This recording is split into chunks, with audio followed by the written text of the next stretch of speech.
Good morning and aloha, guys. Welcome to Lucy's Paradise Podcast. I have a friend of mine that I've known for over 20 years now. His name is Kaohu Detweiler. Tell us a little bit about you and how we know each other. My name is Kaohu Detweiler. I've known you, 20 years now?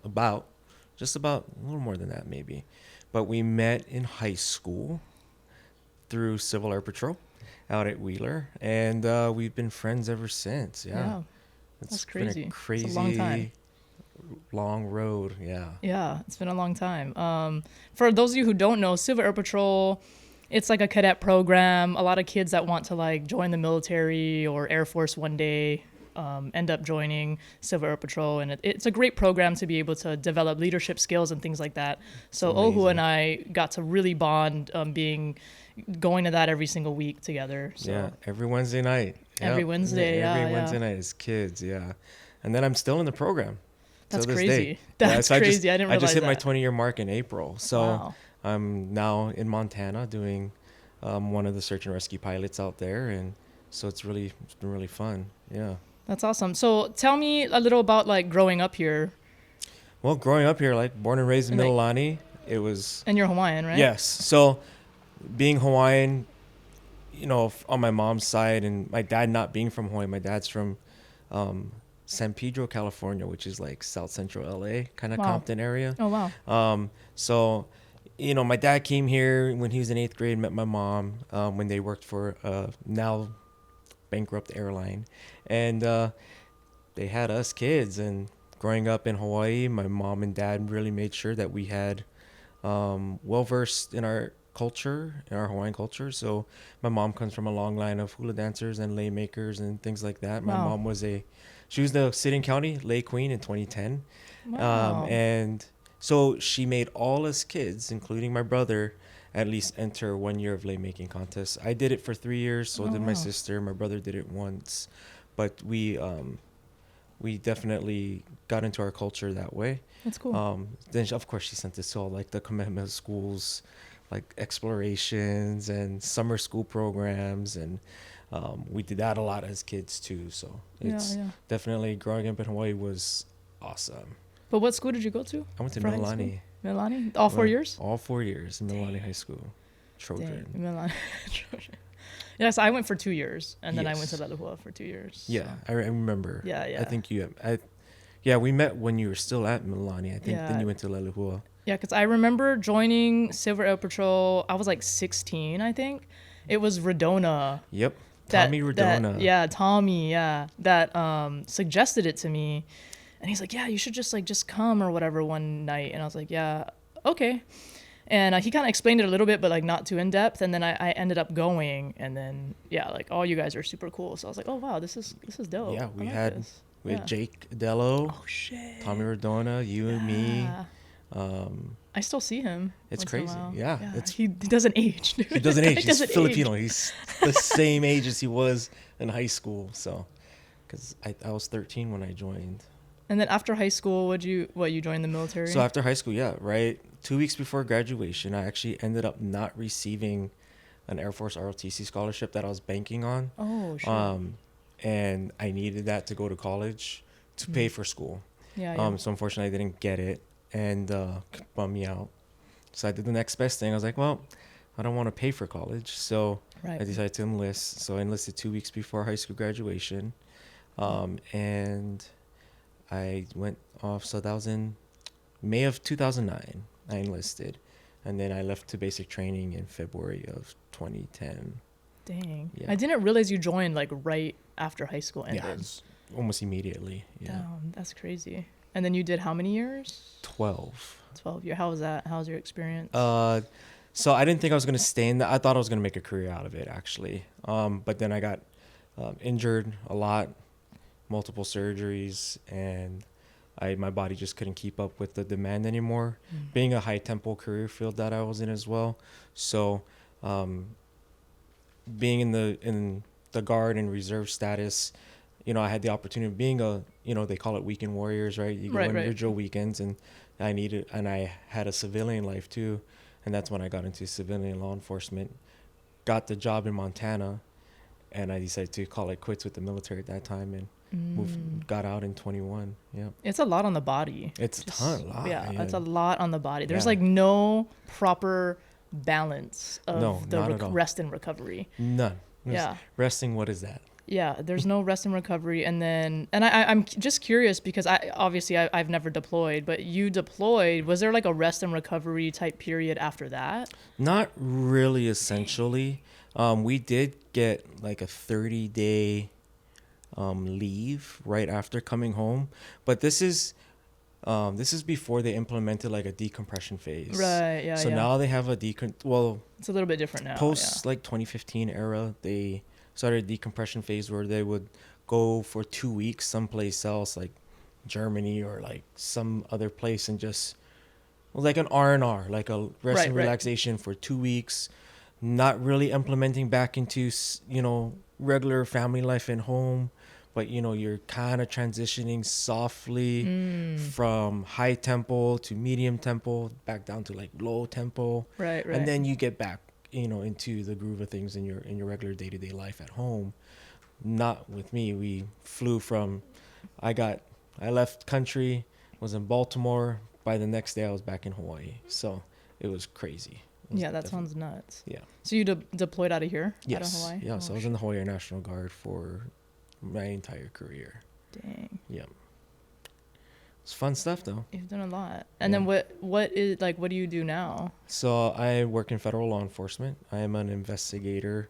Oh, like a medium investigator. So in federal law enforcement, there's different tiers. So you have police officers, and then you have investigation and inspections, and then you have criminal investigators. Right. So I'm in that investigation and inspections level. So I work in Montana, and I work with the Native American communities out there. So And you've been doing that now? 3 years. 3 years since I left here, April of 21, and that's when I started my career up there. Dang. So Yeah. you're going to do that for the foreseeable future? For the foreseeable future. You can't beat the retirement out of the federal government. Can't. Right. And I'm still doing what I did in the military as a cop, what I did here at the state in Hawaii as a cop, and now I'm up there doing the same thing. It's a little different being a police officer up there. Yeah. Being so rural, in a rural community. Yeah. Like the size of our jurisdictional boundary is 2.2 million acres. It's the size of Connecticut. Yeah, that's And we crazy. have a total of 11 officers in my department.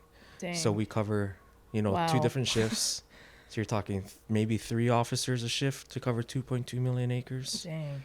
And we handle all our cases. So if we get a traffic accident, it's our case from start to finish. If we get a domestic violence case, it's ours from start to finish. So we do all the investigation, we charge, we submit things to courts. If it's really bad, like a really, really bad felony, then we have criminal investigators that come in and help us. So then they'll take it to like So the that's federal. where that tier comes in. So then it goes to the Okay. federal level. Yep. I'm curious, how was it doing law enforcement here in Hawaii? It was chill. I tell you the comparison. Is night and day? It's almost night and day. Dang. I would maybe average. What area were you at? I was Kalihi. So Kalihi? Oh, okay. so District 5 beat 552. So near like Nimitz Airport, all that area. Oh, okay. And when I left and went to Montana, it's like here in Hawaii, I would only average maybe 10 calls in my 5 days working. 5 days shift. My 5 day you were work saying. week. Yeah. Right. Okay, my 5 day work week. Right. Right. Maybe average 10 calls. My first month out of the police academy on the mainland, in 22 days, I had answered 96 calls for service. But so what's the average for the 5 days? My 5 days, I could Probably like I could close to get 30. I think the most I've had in one day was 15 calls in one day. Wow. That the is a least lot. the least I've had is 0 calls. So Right. it definitely Which is like a rare day. It's a probably, rare right? day. Yeah. Like those days What's I the, actually like, go the out there and average, start you think? hunting things down. Right.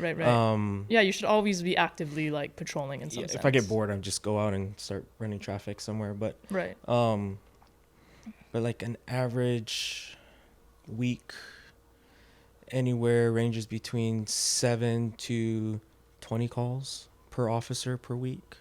Per week. So per day you're definitely going to get. You average about 5 calls a day. Okay. A day. Dang. Yeah. Per day. That's a lot. There's a lot going on. It is. And then you gotta see some of our response time, even going full speed lights and sirens. Right. It could take us an hour to get there. Because it's so big. It's so big. vast. Yeah. So you got to take that in consideration. You only got 11 people. How many people on shift per? So if I'm responding from the north side of our area to the Wyoming Montana state border, because that's where our jurisdiction ends at the state line, it could take me an hour and a half to get there, 2 hours to get there. Dang. Yeah.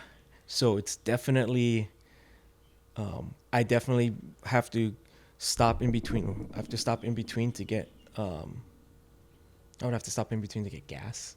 That's the craziest thing. You'll see a cop car flying down the road, lights and sirens, and then turn it off, pull off the interstate, go to a gas station, fill gnarly. up, and then continue I never thought on. about that. It's wild. That's wild. Yeah, it's crazy. You're like getting gas as fast as you can. Yeah, oh you're like, man, pump, go faster. But then, especially when it's a busy day and everyone's at the pumps and it's going slower, and you're like, that's nuts.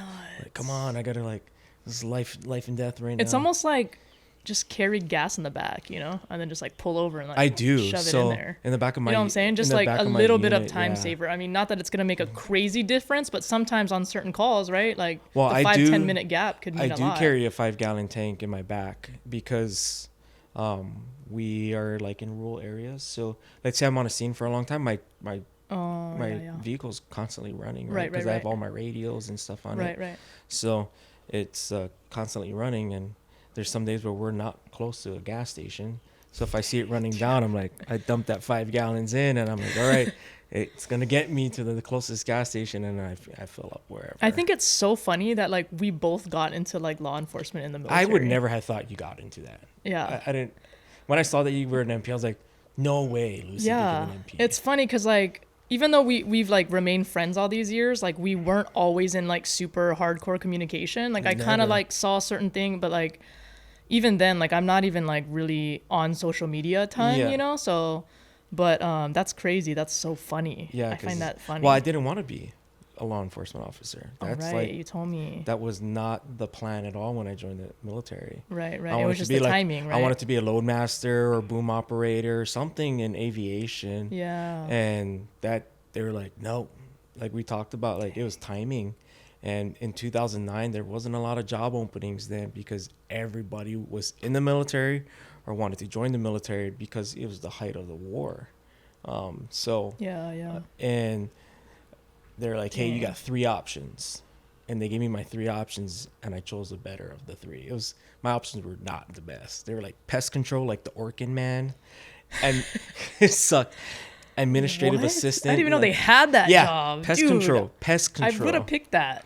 I would have not got out. And then admin assistant, so like being the secretary for somebody, I'm like, nah, I'm not a paper pusher. I could barely type on a keyboard then. And then I can't even text. And I'm not very articulable at that point in life. I wasn't. But then they're like, and then security forces. And I was like, oh, what's that? They're like, cop. I was like, deal. I'll take it. I signed the contract. Yeah, it just sounds cool. I signed the contract later, and I was like, awesome. Then I get like to basic, and then I go to tech school, and then I get operational, and I'm like, I hate this career field. It sucks. I want out so bad. And then I started getting like tours, like small little TDYs here and there.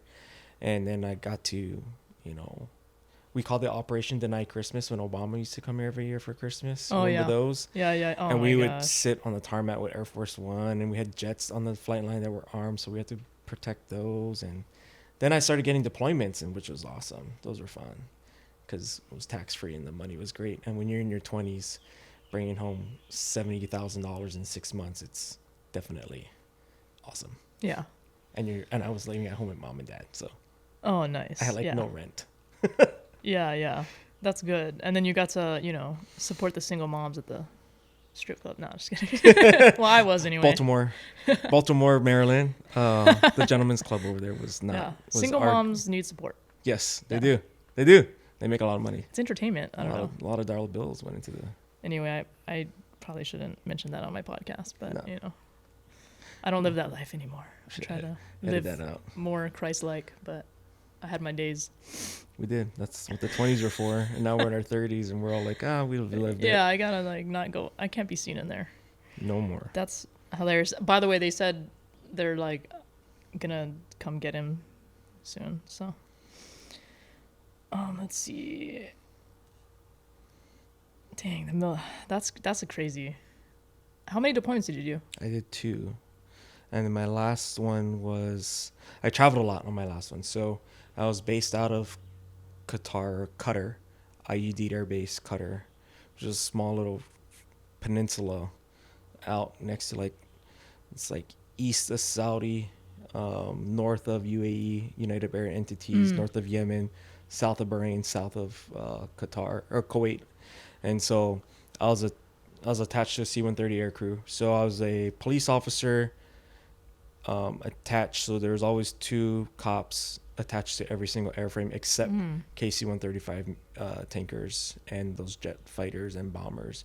So every cargo plane, C-17, C-130s, we were on board. For to secure it? Yeah, so we're like the Air Force's version of a U.S. Air Marshal. So okay. Personnel transport, equipment transport, supplies, medevac transports, things like that. That's what we did. So right. Based out of Qatar, we flew missions into Saudi, UAE, Kuwait, Iraq. So Iraq was our main go-to. So that was our area of operation. Then you had another team out of Kuwait that did they did Afghanistan.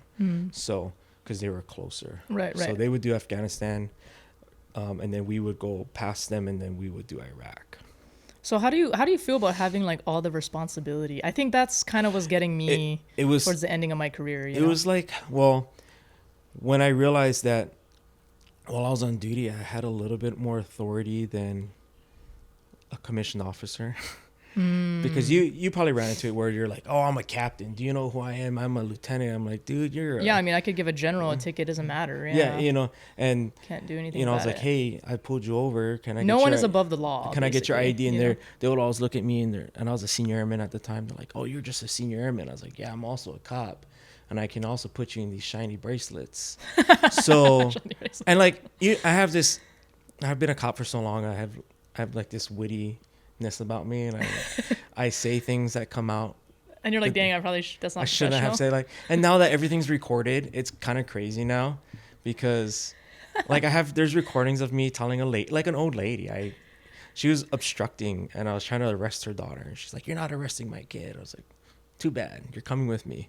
Cuffed her up, put her in the back of my car, went into the house, found her daughter, arrested the daughter, and then I was about to release the mom, and she's like, these handcuffs are sore, I have arthritis, I'm an old lady. And I said, look, they're not the fuzzy type you get from the adult store. They're not meant to be comfortable. And it's on recording too, and like all this stuff could be utilized in court. And sometimes I don't think about it, but because my humor is so dark and morbid, sometimes it's just you're like, oh dang, shouldn't have said that. I shouldn't have said that. Or yeah. Or I'll just say some off the wall things and that don't make sense. Like a girl, she was giving her 2 elderly parents a hard time, and she was in her room, and I was like, you need to come out. Like, mind you, she's like late 30s, early 40s. Oh, okay. So she's older than me, right? And so I pull her out of the house, and I have 2 other officers with me, and we bring her out to the porch. There's a bench at their house, and I was like, her mom is like, you really need to get some help. She goes, yeah, I know, Mom, I need to get to treatment. Because where I'm at, methamphetamine and alcohols and fentanyl now is a real big thing. Dang. And so she goes, yeah, Mom, I want to go to treatment. I said, hey, look, I can do something good for you. I said, I can assist you getting the help you need. I'll get you to some place where you're fed 3 times a day, showers, clothing. You guys get desserts, all sorts of stuff. And it's like a halfway point. They assist you getting you to treatment plans. They work with the courts, all these things that help you get to treatment. She goes, awesome, really? I'm like, yeah, go ahead and stand up, put your hands behind your back. You're on the arrest for 2 counts of elder abuse. You're on your way to Rocky Mountain Regional Detention Facility. So everything I was explaining to her, she's getting fed 3 times a day. She'll get clothes. She'll get showers. So I was talking about a jail. And then I arrested her. And everyone's just like, you did not just say that. I'm like, I just did. And I wasn't lying. I bring humor into a not so humorous scenario, career field, it's not so glamorous as it was, 20 years ago. So. Yeah, I think I'm very similar in that way, because I feel like there's humor in everything, even though like it could be like a very high stress situation or whatever definitely. for certain people, right? Because when you're taking away someone's like freedom, some people accept it. They're like, oh, I messed up. Yep. You can see the different people that have different reactions. And then you see, there are certain type of people that just get extremely triggered by that. Oh, of course. And, you're taking away their freedom, and they're just like, they want to fight. You know what I mean? Or they want to, yeah. So it's interesting, but I don't know. It can be a little bit of a superpower too, in a way, because being able to handle humans, like the human interaction is a huge aspect of being a successful and like police officer. Oh, yeah. Like if you can't de-escalate people, then it's probably not a good job for you. Yeah. Not a good and fit. Those videos, I do see like viral videos of police officers that have interactions that actually are making the situation worse. Mm-hmm. But what's funny is like, you're like making a joke. She doesn't even like realize like. Mm-hmm. Everyone else around me knew what was going on. And when I said it, it was like almost the punchline kicked in, and I was joking about it. But I hate arresting people. She was like, wait, what? That's like the last thing I want to do is put someone in jail. Yeah, for sure. I've been a cop for 14 years now. So I'm more on the aspect of, okay, you screwed up. Yeah, you messed up. But what can we do to fix it so you don't screw up and mess up again? Right. That's kind of where my mindset now is with policing. Yeah. And it's kind of going that route, and it's doing good because I've been able to, make a lot more allies in that sense.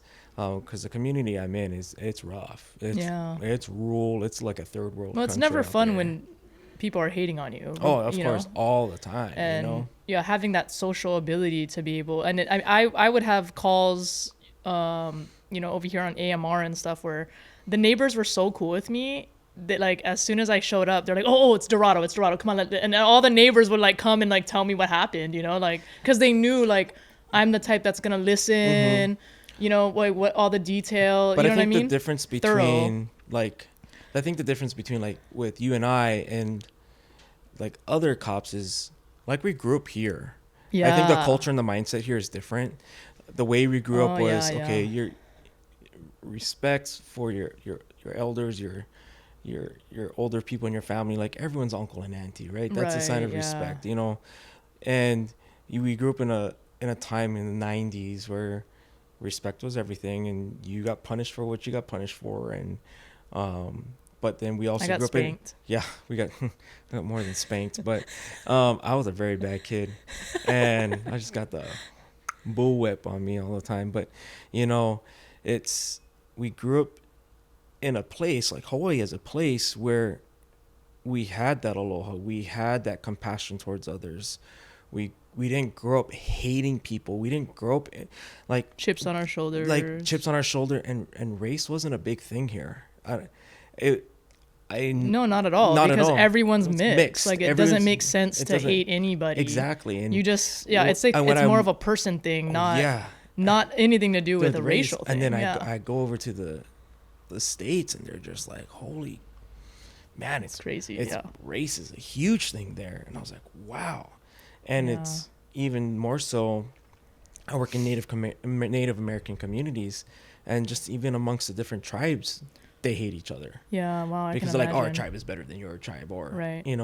Because I work in Montana, and you have a bunch of tribes. You have like the Flathead, you have Blackfeet, you have and that's a whole nother cultural differences. You have Northern Cheyenne, you have Crow, and it's just. And then we're next to Wyoming, which has like the Northern Arapahoes and the it's and different. the Shoshones, and it's like all these different tribes, and they all hate each other. It's crazy. And I was like, but when I left here and I moved to Marin County, I moved in California. I remember when you moved to California. Yeah, I moved to one of the richest counties like ever. Yeah. And so obviously everybody is predominantly white and wealthy, old money. You know what I mean? Like Robin Williams lived there, God rest his soul, because that's where he passed away. But, and And I worked at the Apple store at the time. Yep. And only reason I bring this up is just because I'm so dark and tan. Like, people treated me, some people, not everybody, but some people treated me a certain way just because, you know. And I noticed that after being born and raised here, not being treated like anything based on the way I looked and my skin, but then going to Marin County, and all of a sudden these people are like, the first question they'd always ask me is where which Ivy League college I graduated from. Like, they always asked me that. And I was like that defines you in places like that. Yeah, and it's crazy. What Ivy League college you graduated from is the basis of how they're going to treat you. Yeah, and it's crazy because now that I'm a police officer in the mainland, on the federal aspect of things too, like I work for the federal government, it's they see a cop and they're just like, oh, you're a pig and all this stuff, and then they see me and then they see the compassion I have and they're like, well, you're different. Fuck 12. No. They're like, wow, you're different. What, why are you so understanding? Why are you so calm? Why are you so collected on the certain issues? Yeah, their guard is up because they think you're gonna be a jerk. And then I'm like, no, like, let's chill out for a minute, let's talk, and I'll sit down. And well, you treat them like a human too, because at the end of the day they are, right? Yeah. And people ask me like, well, what's different from, and a lot of people, my coworkers ask me like, what's different? I said, I grew up in Hawaii where we weren't so crazy like this. It's our mindsets are different. Our mindsets are geared towards taking care of one another, taking care of our neighbors. Like, yeah, in the 90s, I know in my neighborhood, the auntie down the street could give me dirty lickings for something I did, being in her yard or something, or like the neighbor down the street, you would just be able to walk into their house and be at home, or just that's how it was. And now I bring that cultural mindset with me every day to work, and I approach everything as, hey, they're humans, we're human. You don't let like the new environment change you. You're changing the new environment with how we grew up. And I feel like that's kind of how I treated it when I was in the military too. Like, I didn't smoke one soldier once when I was in the military. I don't believe in that. I never felt, number one, if I ever felt like that worked, maybe it could have been a concept that I could have adopted, but I never felt like that was a way to influence anyone. So I never did it. Yeah. And I don't think it's, well, like early on in my law enforcement career, like, I'll be honest with you, I was a little prick. A little more ego. And I would just like, I was like, when is the next time I can go and body slam the shit out of somebody, right? Yeah. Then I got hurt and I realized that my body is not invincible. And after many surgeries, I'm like, yeah. The ego falls. I'm like, okay, I'm not impenetrable. I'm not Superman. I definitely do not have. Well, your ego can get you hurt. Oh yeah. Yeah. And I was fit before I got hurt, and then I got hurt, and then I got fat. So, because before my injury, I was like 175 pounds, and after I got hurt, I went up to 233. Dang. 233 was at my highest. And then I decided to get fit again. So. Yeah. Just last year. Yeah. Took me from 2016 to. Yeah, I never wanted to be the police officer that was like eating donuts and like looking like they ate donuts. I still want to eat donuts, but I don't want to look donuts. Like I freaking love them. I freaking love donuts. You go to gas stations and you're like, okay, the donuts at the gas station are trash. Yeah. But then you have like. But that's what's great about them. They have like the white powder sugar ones, like those, the ones that Loves used to sell, right? And they have them in the boxes, and you're like, oh no, shouldn't. And then they have a for sale sign on it, and you're like, it's like $3.99. They're practically paying you to eat it. I'm like, you know what? There's 12 of them in here, and it's $3. It's penny. That's like 4 meals. It's pennies on the dollar right there. I'm gonna buy this. In Montana, they're probably $1. I have a 12-hour shift. I'm gonna need some type of sustenance that is easy to eat. Carb load because I'm gonna gym after work, and I need a carb load my 12-hour shift to go lift some weights. Yeah. And then I don't go to gym after work because I'm so tired and gassed. No, you gotta force yourself. You just gotta show up. I know. But yeah, I'm glad that you take that mindset. I think that's that's the greatest contribution about being influenced from living here.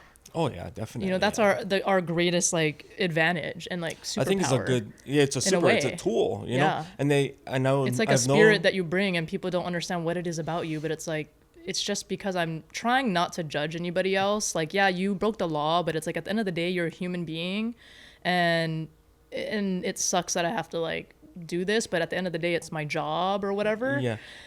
And yeah, It's it almost doesn't like- mean I can't feel bad. Yeah, You know and what I think mean? you've heard this term before too. It's like we have tools on our tool belt, right? And they said utilize those tools. It doesn't have to necessarily be physical tools. In a physical aspect, it could be like your mouth, right? It's something that, or our mindset. It's our heart, our compassion, and like I was telling you yesterday, like my heart in law enforcement, I was towards, you know, Doing good. in crimes against children, Yeah. right? Not a lot of people want to get into that because it's such a touchy area. It is. It's such an emotional That's area. crazy that you even do that. Me being a parent, too, me being a dad of a girl, you know, and just knowing that these things are happening to kids all over the place. And the thing about it is, it's such a tedious, it's not tedious, but it's very elongated process when conducting criminal investigations involving victims that are children, because there's so many different steps that have to be taken into aspects. Do you know what thug life means? No. So Tupac was really into the phrase thug life, but what it actually means, it's an acronym, and it actually means the hate you give children fucks everyone. Dang. And that's actually what thug life means. And people think like, oh yeah, thug life. And yeah, it the thing is, it had two meanings. But what Tupac was trying to say is like, dude, when you abuse children in any way, shape, or form, like It's not good. it's going to affect all of us at some point. Yeah. And I think that was like, I don't know. It's just, I mean, Tupac was way before his time. I feel like He was it was definitely like, yeah, it was nuts. like, rest your soul, Tupac. But like I was telling you yesterday about my first experience in encountering a crime against a child. You know, 4 kids, they're on the brink of going into the foster system. They're with their last family members, grandma and grandpa. And to keep them there, all they needed was food. And I went out to the store, bought a bunch of food out of my own pocket, just enough to allow grandma and grandpa time to get on some type of assistance, get their house cleaned up, and, you know, give them some time to put the kids or leave the kids there, which they did. Within a week, that house was clean. They had food. I checked on them almost daily. That's good. And I knew something had to be done, but more so outside of my scope as a police officer. Yeah, like finding a solution, like a temporary solution to the problem for the bigger picture, which is that they don't have to leave their actual family members. And that's our culture, is like everyone lives together and helps each other. Helps each other out. Yeah. And so, but my department and the federal government has a lot of red tape when it comes to that kind of stuff. It's a lot of ethical. Did they say boundaries. anything about that? Like, did you get any? I was borderline on an ethics violation on it. And it was showing like favoritism, and they were quoting a bunch of stuff, but in my mind I was like, well, my heart's in the right spot. But if you would have done that for any person in that same situation, then would that have still been considered favoritism? No, I don't think so. Like every person that you've encountered, that's the last thing, and if you still would have done it, even, you know, like if the next person needed only $50 of food and you're like, all right, well, I'm gonna make this a solution again. I've bought milk and cereal for kids. Yeah. I've responded to a house where 2 brothers were fighting, heavily intoxicated, and come to find out they spent the last money that the family had meant for the kids for milk for the kids was spent on alcohol. And they drank it, and now the grandmother had no milk for the kids. There was 3 kids in the home, all under the age of 5. And I said, well, let me go take your 2 boys to jail first, and I'll be right back. Don't worry about it. Took them to jail, stopped by the store, and I bought just a gallon of milk. Just simple. It was like $4. And I went and I gave it, you know, to the grandma, and she was crying. She goes, I hate the cops, but no other cop has ever done this before. No one has ever gone out of their way to make sure like the babies are taken care of. And I said, I know what it's like to be a single dad. I know what it's like to to not have something. So Yeah. now that I'm blessed to have what I have, I'm able to return the favors that was given to me. So moving into now in the future, so I have my own company, right? Yeah. On the side of being a cop, which I had to apply for an ethics evaluation from my department to submit all these paperwork, have my What? supervisor. Yes. To have a company? Yes. So it's considered outside employment. Oh and my God, I had bro. to submit forms, my company website. See, that's what I don't like. I don't like the control. That's and why so- I love being out. And they, No and more they, government control. They reviewed it and they gave me. I was stressing out for like a week because I was waiting for their say on it, and they came back and like, hey, as long as your company does not do things directly for the department, you can do anything you want. So there's Yeah, 'cause that would be conflict of There's interest. no conflict of interest. Right. And because my That makes company sense. has nothing to do with law enforcement, zero. It's Yeah. a production company. I do digital marketing, photography, videography, and graphic designs. It's nothing to do with being a cop. Right. They approved it. Nice. Then I got into contact with two nonprofit organizations up in Montana that service specifically the reservation I work on, and I met them by chance. Actually, there's this place. It's called the Kava House in Billings. It's a kava place. You know what kava is? Yeah, in hell the yeah. middle of Montana, right? Dude, hell yeah. And that's where we I'm don't going. even have kava houses here in Hawaii, and that's what I've been That's telling them. crazy. We don't have any kava I establishments here. Everything is a bar and sells alcohol. I just go to my friend's house. Because I don't drink alcohol. It's like not a substitute, but it's an alternative drink other than drinking alcohol, right? Yeah.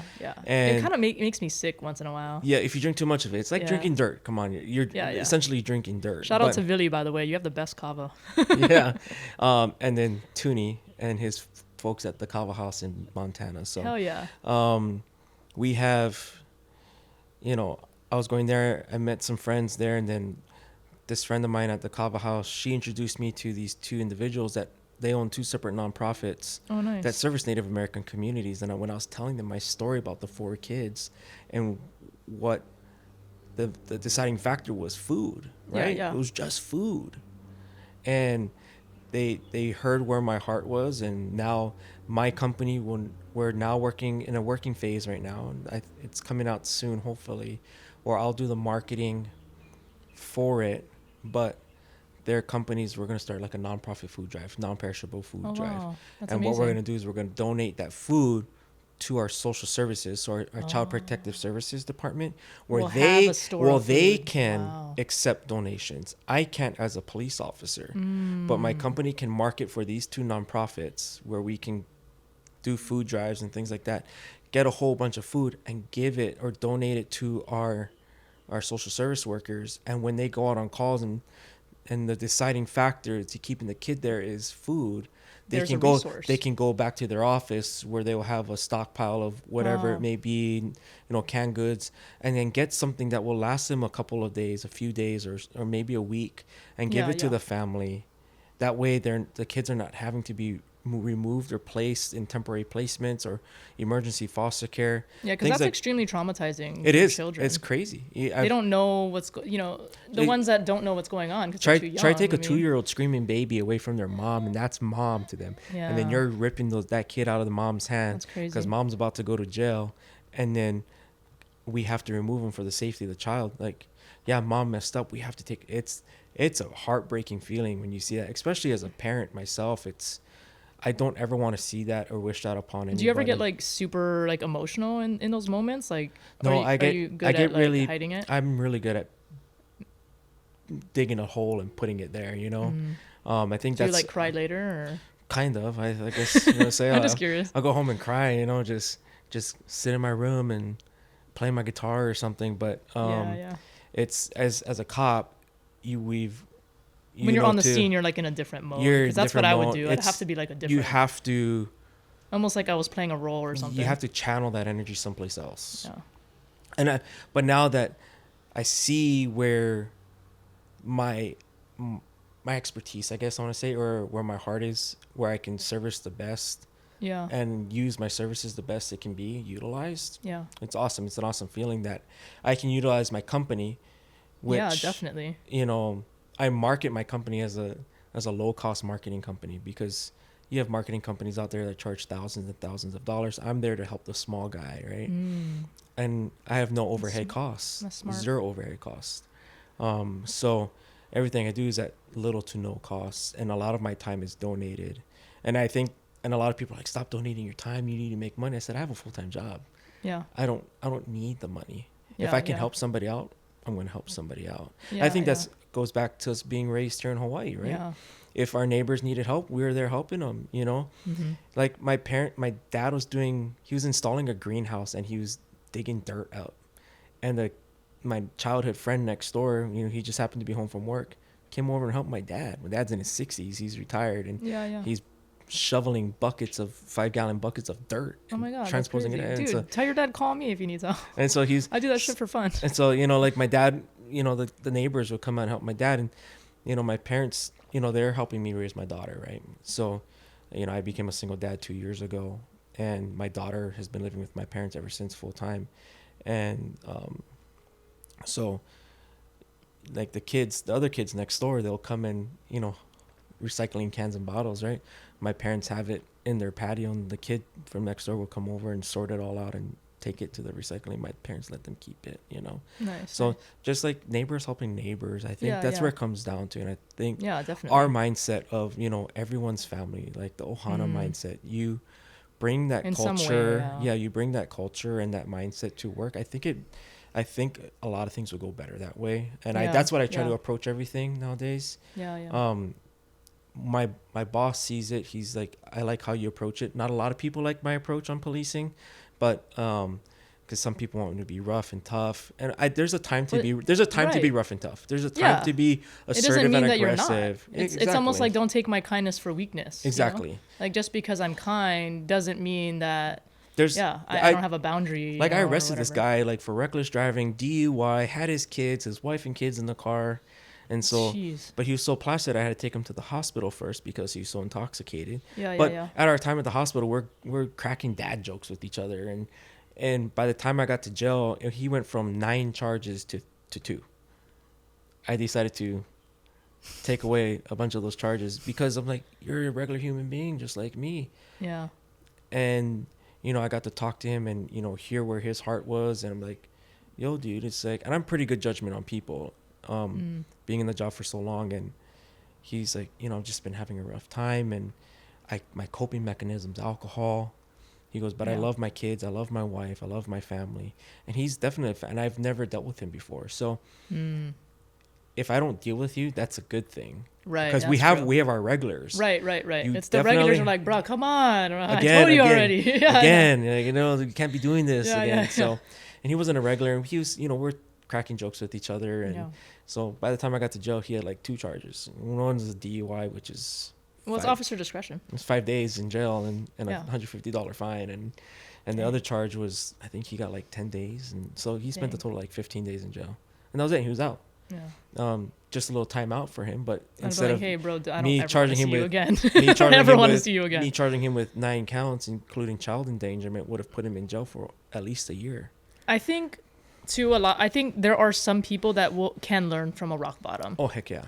And I think that being a good judge of character, you can tell which type of people really have that wake up moment. I don't think, you know, obviously not everybody has that moment, but, and then, you know, if you see them again the next week, then there you go, right? There's your evidence that, okay, maybe I wasn't as great a judge of character as I thought, you know, but... Yeah. When you never see them again, then you're like, this is every time I deal with somebody for the first time, I say it to everybody. I'm like, hey, you may have a past. I don't know your past. I'm not going to judge you on your past. I see you as a person here today in this moment. Yeah. And that's how I'm going to judge you today. So I think giving everyone a blank slate when I first meet them is always a good mindset to have, unless I've dealt with you before. Right. And I know you have a proven track record of being a total shitbag, then I'm gonna not treat you like one, but I'm gonna treat the situation as such. Not the person itself. Right. And then but. So you haven't seen him since? That's never. Good. Well then, No, that's not great. at all. And Good. so it's, Hopefully he's thriving. yeah, and there's a lot of people that are thriving too. I've seen kids that when I first, arrested or dealt with in the jail, and not one of them now is thriving. He's drug and alcohol free. Wow. He works like UPS. He has two jobs. He's like working UPS and Wendy's, but he makes Oh, more money wow. than me working at UPS. UPS is a great, it's I'm it's a great company. I'm like, dude, you make more money than me. He's like, yeah, I know. I was like, well, I'm not gonna stop being a cop, but you keep doing you, bro. Yeah, and, yeah. Dude, and UPS is not easy, bro. It's not easy. It It's sucks. not easy, dude. You It got to be sucks. strong too to work Exactly. there. So It's it's like a whole physically workout. demanding, and like Yeah. to see him go from a total meth addict and skin, stick and bones, and So now you're he's- saying that you don't drink at all. no alcohol, zero. Did you ever drink? I did. Oh. I did. Yeah. I had a really, after my last deployment in 2015, I had a really dark time in my life, and I drank heavily, a lot. Like 30 pack of Pabst Blue Ribbon was gone in a night, cheap beer. Just good old That's funny. PBR right there. PBR, dude. I haven't even thought about PBR since like college days. Like, High school, I was drinking that in high school. Rolling Rocks, because it's cheap beer.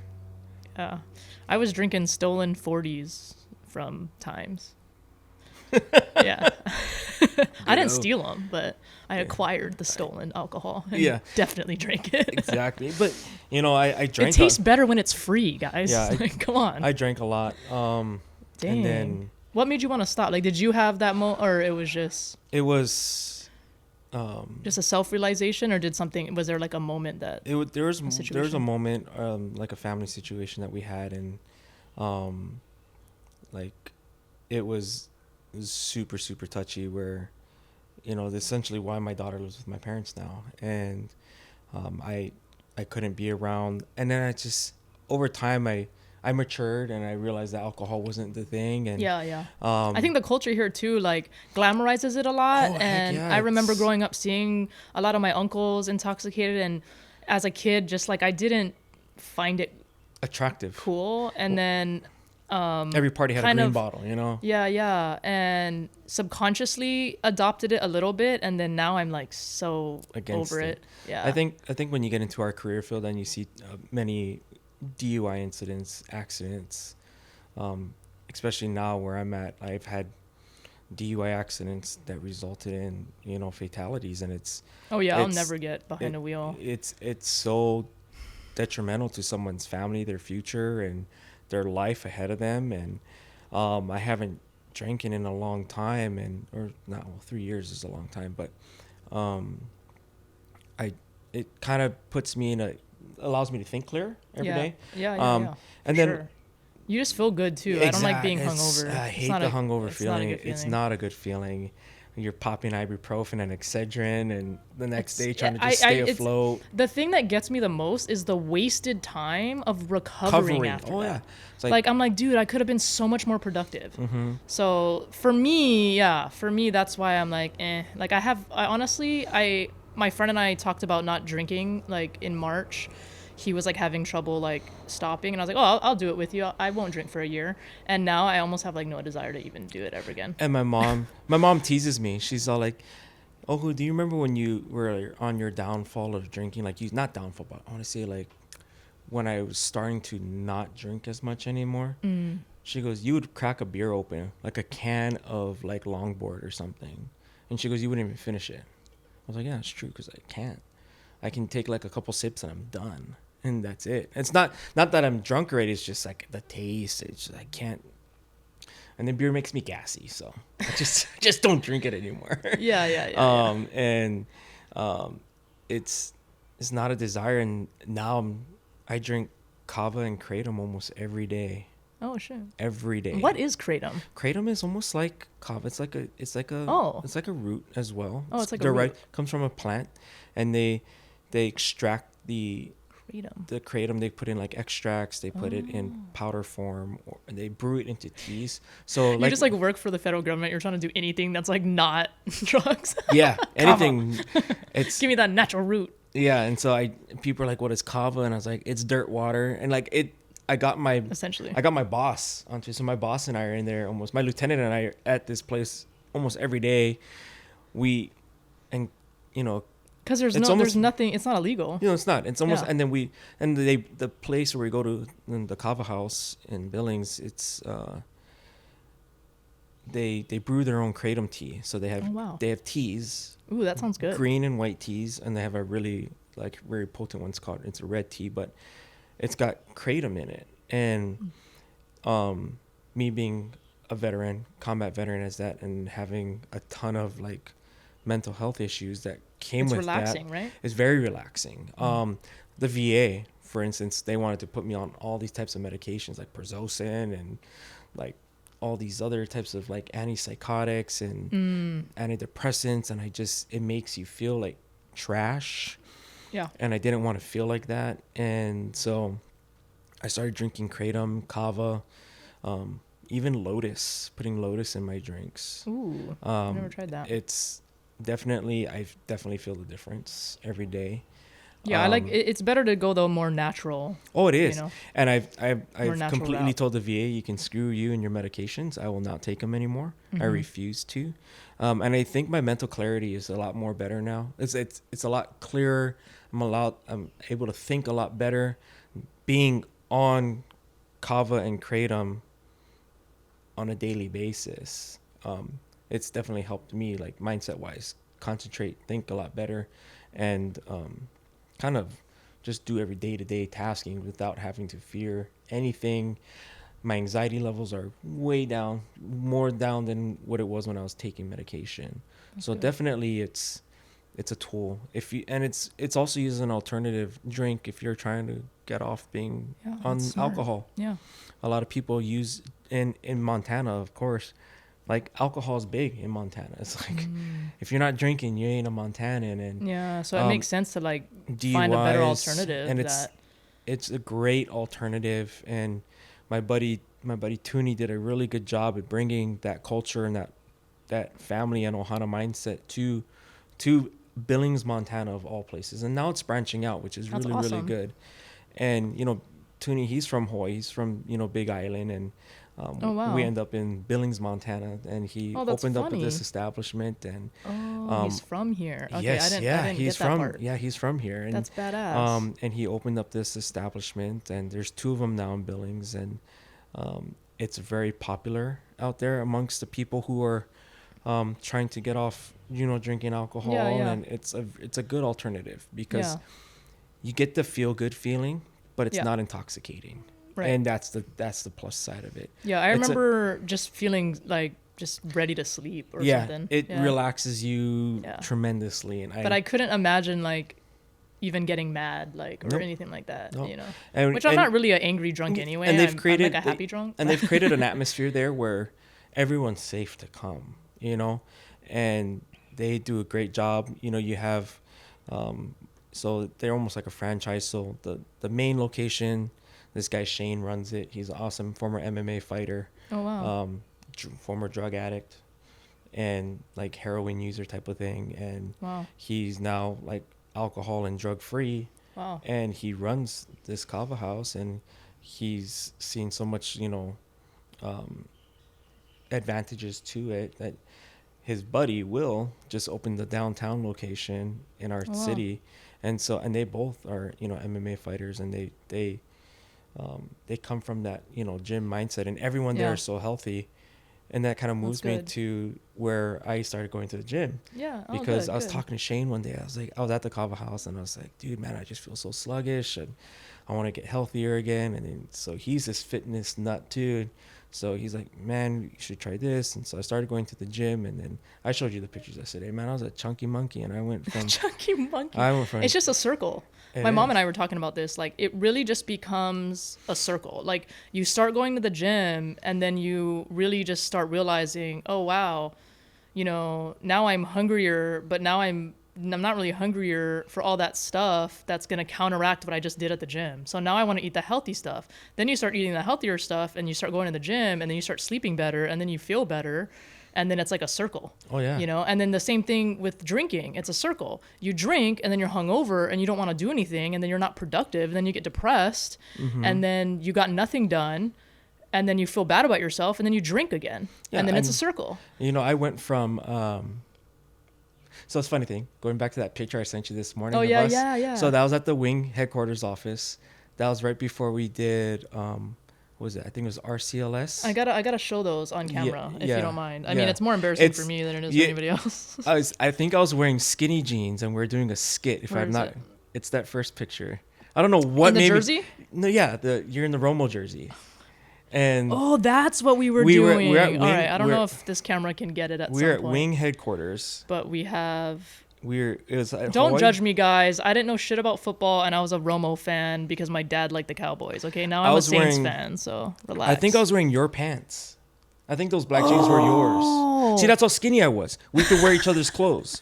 And I think it was like a skit night because we were doing. I think it was RCLS that we were in, that I love that Regional Cadet Leadership School, because we were all cadet officers at the time. There's like two more because we were both Mitchell cadets. This one's really blurry.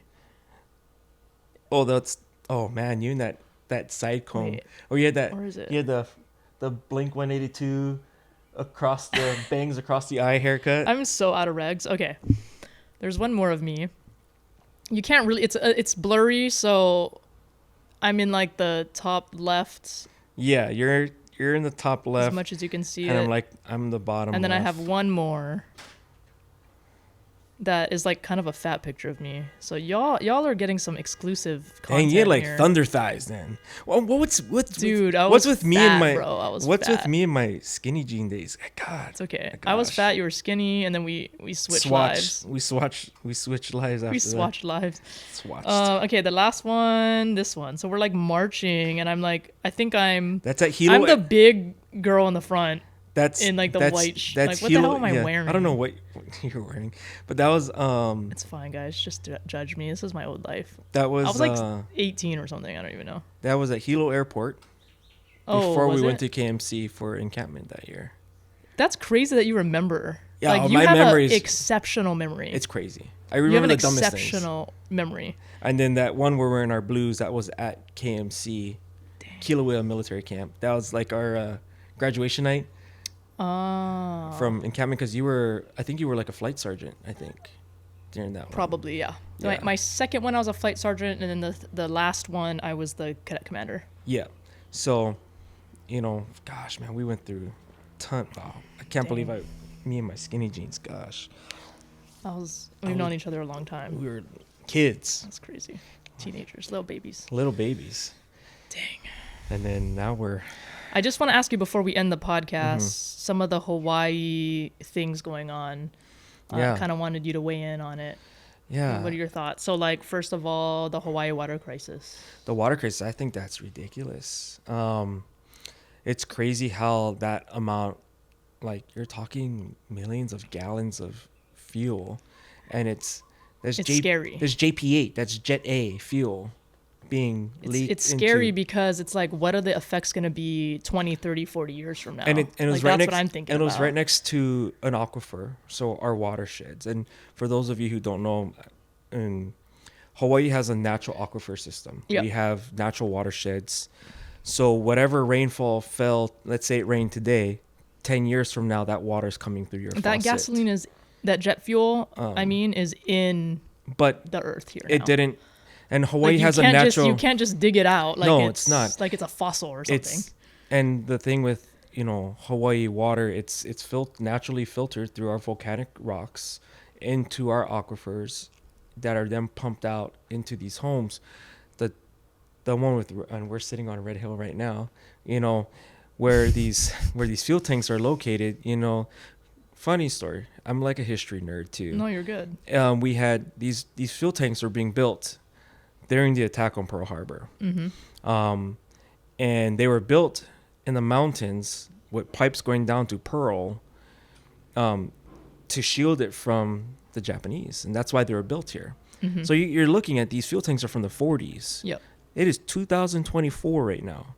It's a long time away. I'm going to just tell you this. So my neighbors, this is when I lived at Kapalina, Mm-hmm. her boyfriend or husband worked for one of the companies that they tried to hire to like fix it. the leak. and that company wouldn't even take the job. So that's inside information that I probably shouldn't know, that just tells me that it's a bigger problem than Hawaii's ever going to let us know. And that's messed up. But you got to look at it too, it's like crazy. when this fuel seeps into the soils, it seeps into the rocks, it seeps into these natural aquifers. It's going to be years and years and years and years, probably decades and decades before that water is totally clean again. And the lasting effects it has on families is just crazy. We don't even know. We don't know. We don't even know. And the one thing Hawaii prides itself on is like, we don't have like California. We have smog, right? Hawaii doesn't have that because we have our natural prevailing winds from the northeast that just blow all that toxic air away from us.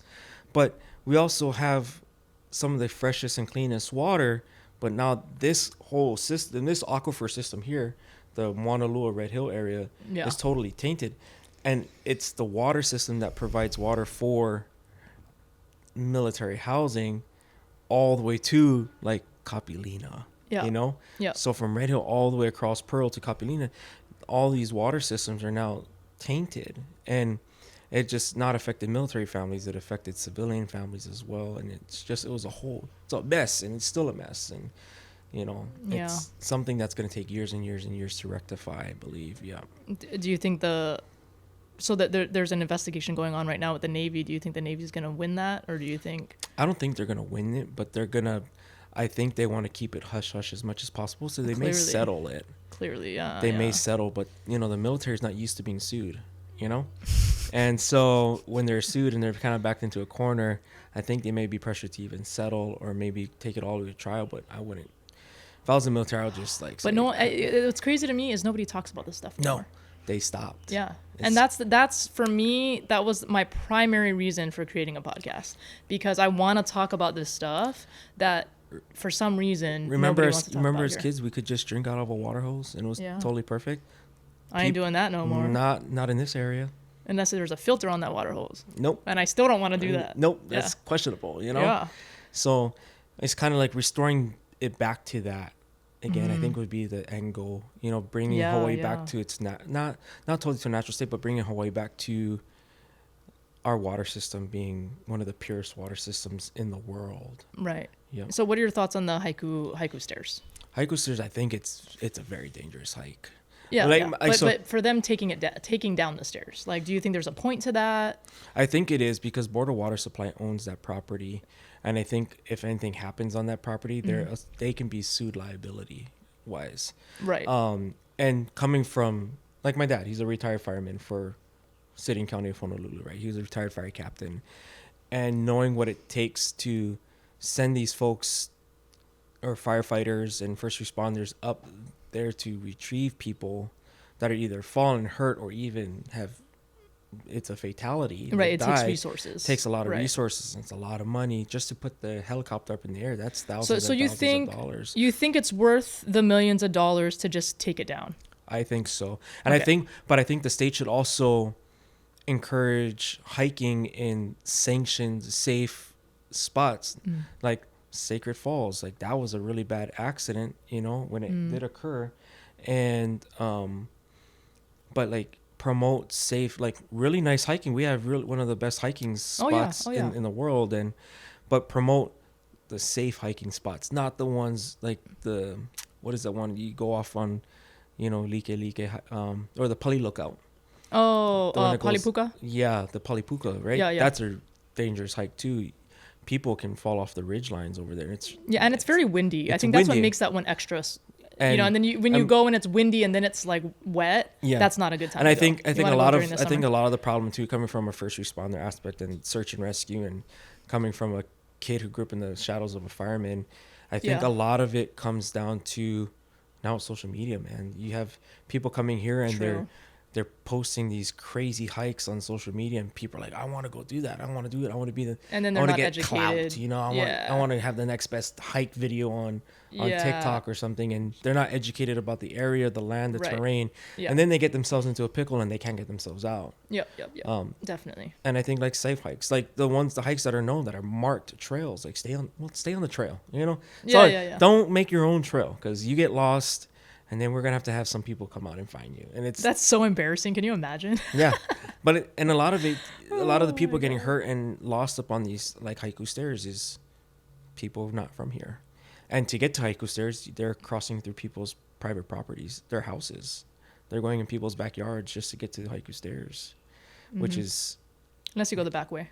Trespassing, criminal. Yeah, unless you go from the other side and come back down. Yeah. But even but then that takes you 8 hours. But you got to look at it. Those stairs were involved. Those stairs were built in like the 30s and 40s. Yeah. And it's the weather there, rusting. Oh, yeah. And nuts. Yeah. you have the seawater mixing with the fresh water. Hawaii has a really bad problem with rust. Yeah. So. Yeah. A lot of things to take into consideration. Yeah, there. it's a lot of safety things. Yeah. Do I think we should have more like safely sanctioned hikes here? Oh heck yeah. Yeah. I think part of us being locals and being Hawaiian is sharing and perpetuating our culture with people, and what better way to do it than to share it with others, but do it respectfully. Right. I know a lot of Native it's hard to Hawaiians, protect the land, right? Yeah. And then you have an excess of people, and then the people that don't respect it ruin it for the rest. Yes, and then it creates a foul taste in the mouth for a lot of people. Yeah. Well, thank you for sharing your opinion on that. I really appreciate your insight, because there are some topics that I want to get more deeper into that I definitely will on the podcast with some other guests. But I'm glad that being someone that was born and raised here, and you are part Hawaiian, it's cool to see your perspective, especially because your dad and your experience. So thank you guys so much for watching. Thank you, Ohu, for being on. Really appreciate it.